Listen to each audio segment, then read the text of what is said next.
it's interesting. Michael Malice has that line where he goes, it's much easier to train a smart dog. And so like the idea is almost like sometimes even being very intelligent makes you more susceptible to propaganda. Like it's easier to kind of like train the intelligent. I think the real problem is ego. The people don't ever want to admit they were wrong. That's a big part of it. We were talking about this last night about the importance of not being married to your ideas. Your ideas are not you. They're just ideas.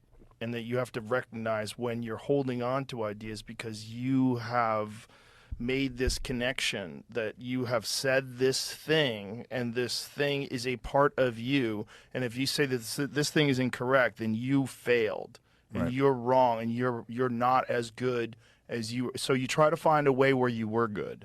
And you try to find a way where you can kind of manipulate language and maybe even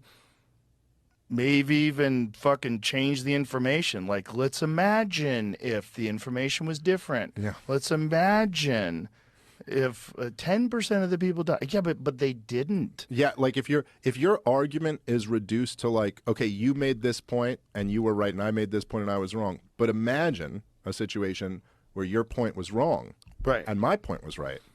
How about now? Yeah, let's not imagine that. Yeah, let's look just at what go with actually happens. happened, and you should be apologizing. Yeah, it's like we could play your imagination game in a few minutes, but first let's just talk about like what really happened, Right. and who was right and who was wrong. And how are you discounting this 40% increase in all-cause mortality, or whatever the fuck it is? Yeah. What is it now? You know, it depends upon the statistics that you read, but it's like they're getting that from insurance companies, right? Where they're trying to make an assessment of like what's going on, and there's a lot of people that are very nervous about this because what is the increase in all-cause mortality right now? I think it's like 18 to 59 or whatever the fuck it is. There's some very bizarre increase. Yeah. And I heard Neil deGrasse Tyson trying to say, well, a lot of people were drinking during the pandemic. Like, really? Was there another thing that happened too? Right. That may be really crazy. Do you imagine if so many people started drinking, there was a 40% increase in all-cause mortality? Wouldn't there be, like, shows about alcoholism? Like, ladies and gentlemen, like, look at what's happening to our country. There's a 40% imagine there was no pandemic, there's no vaccinations. Imagine all of a sudden a 40% increase in all-cause mortality. And then you just kind of casually say, well, I guess a lot more people are drinking now. And you're just not, and you're telling me, and look, by the way, I'm not even like ruling out the fact that, okay, I think alcohol consumption maybe went up during the lockdowns, and that could be a contributing factor to this.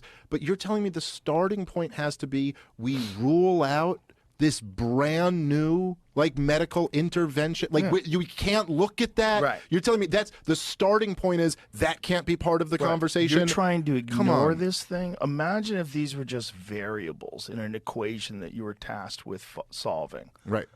Why would you ignore this very significant variation? Yeah. And then the truth is like whatever the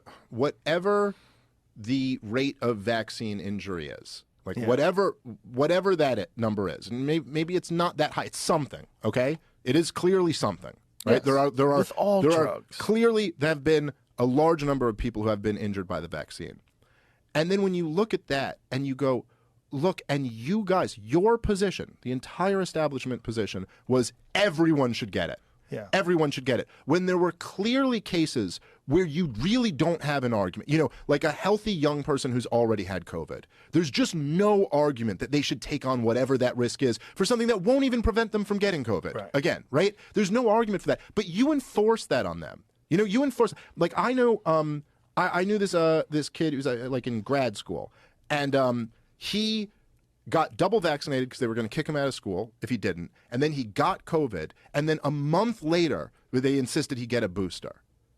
Like there is no expert on the planet who can give me a compelling scientific answer, reason why that made any sense at all. Why you were doing anything other than to this 26-year-old kid making him take on serious risk. Well, nothing better. And you insisted on this. So now, like, it's just crazy that you can't even acknowledge that. Like, yeah, we did give people, in many cases, very bad medical advice that had the potential to lead to them being injured. Yeah, and in many cases did. Yeah. and no accountability. And even, I mean, it was one of the craziest moments of the entire pandemic was when you had Gupta, Dr. Gupta from CNN on here, and then he goes, so you're going to get vaccinated? And you went, no, I just had COVID. Like, why would I get it? And he really had no answer. And this was during the vaccine passport time when they were trying to force everyone to get it. And yet here was the CNN doctor and had no response other to you than, you got pretty good immunity. Maybe you get some more with the vaccine. You know? Well, not only that, he was just like, he had to admit that the immunity that was imparted by overcoming an infection is better. Yeah. So you didn't get COVID. I got COVID. I recovered. I'm in a better position than you now. And you're telling me to do what you did? Right. Why? And that the policy of the vaccine passports is that he can enter a restaurant that you're not allowed to enter now. When we all agree that you're in a better position than him. Right. How does that make any sense? Because I didn't comply and I'm a bad boy. Yep. That's what it is. That's basically it. That's literally what it is. Like, you should be a good guy and join our team. Yep. You know, and I had smart people that I respect tell me I should get vaccinated after I got over COVID. I'm like, are you not paying attention to any of this?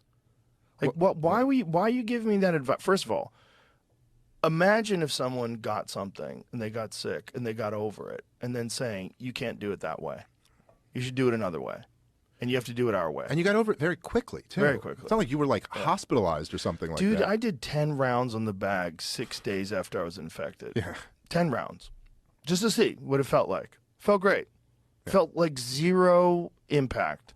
I felt like shit for a day. And it's so, I mean, I know, like, I think we mentioned this before when I was on, but it was one of the episodes that I was on, which back in the height of it, I don't know, like 3 times ago that I was out here. What was the one that went to Fauci, responded to you? And the thing that they found appalling was that your advice to young people was to be really healthy.